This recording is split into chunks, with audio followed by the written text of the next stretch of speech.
Koľko stojí montáž dverí? Tak toto je asi taká najčastejšia otázka, ktorú dostávame a teda tu by mal človek sa zamyslieť nad tým, že či vlastne od nás očakáva, pretože je tam veľa faktorov, ktoré na to vplývajú. Samozrejme je tam prípravenosť stavebného otvoru, krivosť a podobne typ dverí. Je toho veľmi veľa. Montáž dverí nie je len o tom, že niekto príde, dvere osadí a vybavené.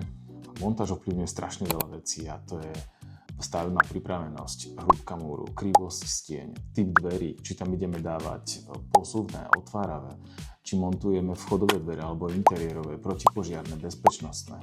Takže je tam naozaj veľmi veľa faktorov, ktoré samozrejme ovplyvňujú celkovú cenu montáže. Nehovoriac o tom, že samozrejme je tu aj požiadavka na demontáž niekedy, takže aj toto vplýva na to, ako bude vyzerať vlastne tá finálna cena.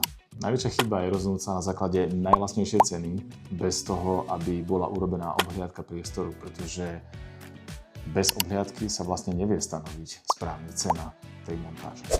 Ak ťa zaujíma cena za montáž v tvojom konkrétnom prípade, ozvi sa nám, prídeme na obhliadku a urobíme cenovú ponuku na nej.